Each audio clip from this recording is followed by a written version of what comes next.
നിങ്ങളുടെ ജീവിതത്തിലെ ഏറ്റവും മോശ സമയമാണ് ഇനി വരാൻ പോകുന്നത്. ഒരുപാട് അപമാനങ്ങളും അവഹേളനങ്ങളും ഒക്കെ സഹിക്കേണ്ടി വരും. ഇത് നെച്ചോർ. ഇത് ഞാൻ മറ്റേ പ്രസ്റ്റീജിന്റെ കടയിൽ നിന്ന് ബിരിയാണി വെക്കാൻ വാങ്ങിയ പാത്രമാണ്. അതിനൊന്നും ഇല്ലേ? ഇതിനാണ് ഇതൊരു ചിക്കൻ കറി വെച്ചതെന്ന് എനിക്ക് അറിഞ്ഞു. എന്ത് കാര്യത്തിനാണിത്? ഒരു സുഖം, ഒരു മനസുഖം. ഓസിയുടെ ചിക്കൻ കറി കാണാൻ സൂപ്പർ ആയിട്ടുണ്ട്.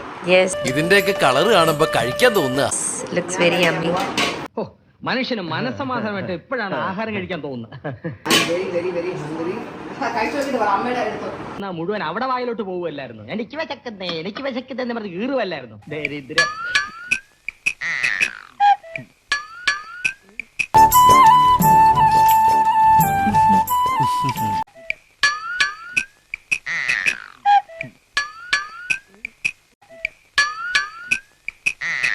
എനിക്കില്ലേ വസു? അശോകന് ക്ഷീണമാകാം.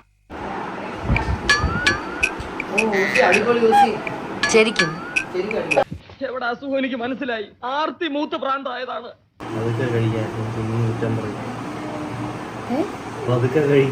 ക്യാമറ ഉള്ളതുകൊണ്ട് ഞാൻ മാറട്ടെ. അയ്യോ എനിക്ക് വിശക്കുന്നേ. മിക്കവാറും ഞാനിന്ന് വിശന്ന് ചാവും. അങ്ങനെ സംഭവിച്ച എന്റെ ശവന്തി ഇവക്കിട്ട് കൊടുക്കണം. ആർത്തി പണ്ടാൽ അതും തീർത്തോളും. എന്താണോ അല്ല കൈകൊണ്ട് നിന്നെ സഹായം ചെയ്യാൻ തനിക്ക് ഉള്ള കാത്തിരിപ്പില്ലേ? ഇനി ഇവിടെ നിന്ന് നാക്കെ വെള്ളം ഉരിച്ച് കൊതി പിടിപ്പിച്ച് എന്റെ വയറ് ചീത്തയാക്കേ പോകണോ? വലിയ കുട്ടിക്ക് കാല് വേണ്ട. ഇതെന്നെ ഉദ്ദേശിച്ചാണ്, എന്നെ തന്നെ ഉദ്ദേശിച്ചാണ്, എന്നെ മാത്രം ഉദ്ദേശിച്ചാണ്. ഇത് ചിക്കൻ കഷ്ണം നിനക്കും പകുതി ചാറ് എനിക്കും അല്ലേ? പക്ഷേ ഈ നിശാനിക്കും കൂടെ അല്ലേ ഉള്ളൂ, എനിക്കില്ലല്ലോ.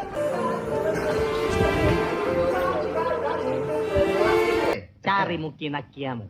എടാ എച്ച് എന്നും എച്ചിയാണ്. എടാ ദരിദ്രവാസി എന്നും ദരിദ്രവാസിയാണ്. എരിവാണല്ലേ മെയിൻ? അല്ല അശ്വിൻ എരിവല്ലേ മെയിൻ എന്ന്. അയ്യോ, അതിന്റെ രുചി എന്താന്ന് അറിയുപോലും ഇല്ല. അപ്പോ നാവിനൊക്കെ നല്ല രുചി കാണും അല്ലേ? പിന്നെ ഈ ഒരു ഏരിയയിലുണ്ട് തന്നെ കിട്ടിയ എന്റെ മനസ്സിന് കാല് വേണേ. ഇഷാനി ബുക്ക് ചെയ്തു, അശ്വിനി ബുക്ക് ചെയ്തു. എന്റെ കൊച്ചിന് വായില് പല്ലിട്ടായിരുന്നെങ്കിൽ അടിച്ച് ഞാൻ പല്ല് ബാഗാച്ചിട്ടുണ്ടാക്കിയേ. ഓൾഡ് ബാഗ് പിക്കിൾസ് ഇത്രയും സീനായിട്ട് ഉണ്ടാക്കും എന്നൊക്കെ ഞാൻ ഇങ്ങനെ വിചാരിച്ചു തന്നെ. വലിയ കുട്ടിക്ക് കാല് വേണ്ട. എടി മൂദേവി, ഞാൻ കുറകനല്ലടി, ചിമ്പൻസിയാണ് ചിമ്പൻസി. അതിന് കലി വന്ന് എന്തൊക്കെ ചെയ്യുന്നറിയോ? കടിക്കും മാന്തം പിച്ചു ചെന്ന് കീറും. എന്നെ വിടറാ. അയ്യോ എനിക്ക് വിശക്കുന്നേ. തൽക്കാലം ഇത്രയും മതി. വരട്ടെ. അപ്പൊ എങ്ങനെയാ ഇവിടെയൊക്കെ തന്നെ കാണുമല്ലോ അല്ലേ?